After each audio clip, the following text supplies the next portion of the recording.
Welcome back to Arise Exchange. Now to North Africa. Morocco's Minister of Economy and Finance, Nadia Fatai Alaoui, took part in a fireside chat hosted by the Stimson Center in Washington, D.C. on the sidelines of the IMF and World Bank annual meetings. She discussed Morocco's economic transformation, fiscal and investment reforms, and efforts to drive inclusive, sustainable growth.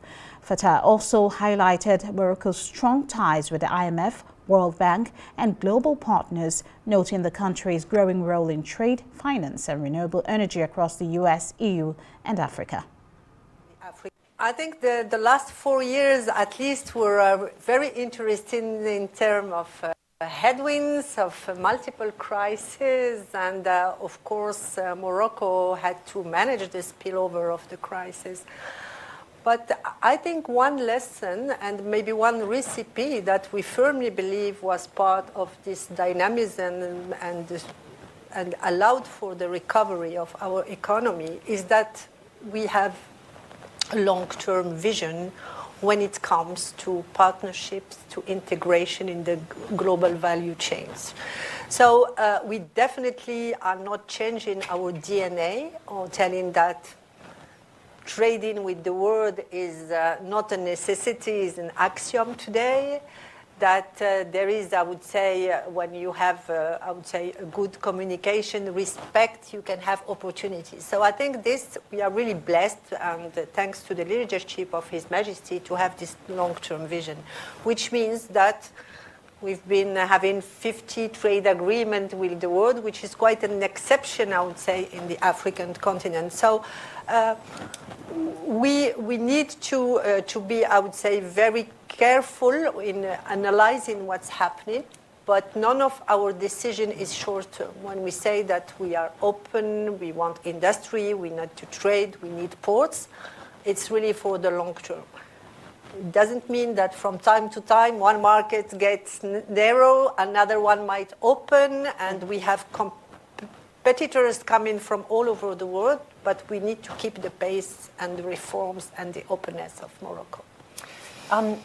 I neglected to mention that if those in the room would like to ask a question, you have a QR code that you have to scan, and that will submit the question automatically, and I will see it here. And I see that already we're getting some questions online, which I'll start to work in, and one of them is about U.S.-China trade tensions and whether that's having an impact on Morocco. I know China is a very important investor in Morocco. Can you stay out of the fray?